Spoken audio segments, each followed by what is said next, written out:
It was past midnight when I finally left the office. The building was almost empty, and my heels clicked loudly on the shiny marble floor of the lobby. I had stayed late, finishing up a report my manager wanted by morning. Everyone else had gone hours ago. Even the security guard had left his usual post. That should have been my first warning. I walked up to the elevator and pressed the button. The soft ding echoed through the quiet lobby, and the doors opened slowly. I stepped in, rubbing my tired eyes, and hit the button for the ground floor. The elevator began to move with a smooth hum, and I leaned back against the wall, ready to be out of there. But just a few seconds later, it shuddered and came to a hard stop. The lights above me flickered, then steadied.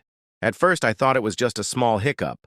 I pressed the ground floor button again, then the door open button. Nothing happened. I reached for the emergency call button. It clicked, but there was no sound, no voice on the other end. I pulled out my phone. No signal. Just an empty bar and the time glowing at me, 12:38 a.m. I told myself not to panic. Elevators get stuck sometimes. It would start moving again. Someone would notice. But then the elevator jolted and started moving, this time upward. I stared at the numbers on the panel. 10, 12, 14. Then it stopped at 15. There isn't a 15th floor in my building. I've worked here for 3 years. The top floor is 14. There's no button for 15. And yet the number glowed bright red above the door. My heart began to race. I didn't press that floor. The elevator stopped. The doors opened slowly. I was staring into total darkness. I didn't move. I couldn't. The darkness beyond those open elevator doors felt thick, like it was alive. My breath caught in my throat as I stared out, trying to make sense of what I was seeing, or not seeing. There were no lights, no hallway, no exit sign, just pitch-black space that stretched beyond the elevator like the inside of a cave. I reached out slowly, waving my hand past the doorway. I couldn't see it anymore once it crossed the threshold. It disappeared into the black. I pulled my hand back. No way. I wasn't stepping out there. I reached for the panel and pressed the ground floor button again. Then I hit 14, 13, even 2. Nothing happened. The lights in the elevator flickered once more and dimmed slightly. I felt the air shift around me, colder now, like someone had opened a freezer. Then I heard something. A soft sound. Breathing. Not mine. It came from the hallway, or whatever that place was. Slow, heavy breaths, like someone or something standing just beyond where I could see, waiting. I backed up against the corner of the elevator, keeping my eyes locked on the dark. I whispered, "Hello?" My voice cracked. The breathing stopped. Silence. Then, bare footsteps. Soft, but clear. One step, then another, coming toward the elevator. I slammed my hand on the close door button over and over. Finally, the doors groaned and began to shut. Just as they were about to close, I swear I saw a figure, tall, thin, pale, standing just inside the black. No eyes, no mouth, just watching. The doors shut. The elevator started moving again. I gasped and collapsed to the floor, heart pounding so hard it echoed in my ears. But the elevator wasn't going down. It was going up again, and I hadn't touched anything. The elevator rumbled as it moved down. But it didn't feel like the same elevator anymore. The walls looked darker now, scratched in places I hadn't noticed before. And I was sure the lights had dimmed again. Everything felt wrong, like reality was slipping sideways. I kept staring at the display above the door, hoping to see a normal number. It didn't show one. It showed a word again. Below. Then it stopped. The doors stayed closed. Silence. And then, a voice. It didn't come from the speaker or the hallway. It came from inside the elevator. Low, breathy, like someone was whispering right next to my ear. "I've been waiting for you." I turned around, heart hammering. No one was there. But the whisper came again, this time from the opposite side. "You're almost here." I pressed my back to the corner, scanning every inch of the space. There was nothing. No shadow. No person. Just that voice. Cold and calm. Like it knew me. And then, bang. The lights cut out. Darkness swallowed everything. I reached for my phone again, desperate for any light. I turned on the flashlight, but it barely pierced the blackness. The walls looked closer now, tighter. The space felt smaller, like the elevator was shrinking.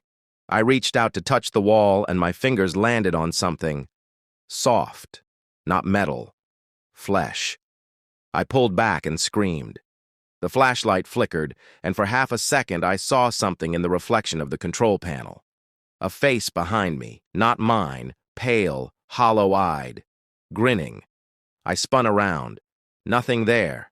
The elevator dropped suddenly, fast, like a free fall. I hit the floor and screamed as the lights came back, flickering red this time. The display above the door read, Basement 3. I didn't even know the building had a third basement. The doors opened slowly, dragging along the track like they hadn't moved in years. What I saw made my blood run cold. It was my office floor, but it was upside down, and I was standing on the ceiling. I couldn't breathe. The room in front of me, my office floor, was upside down.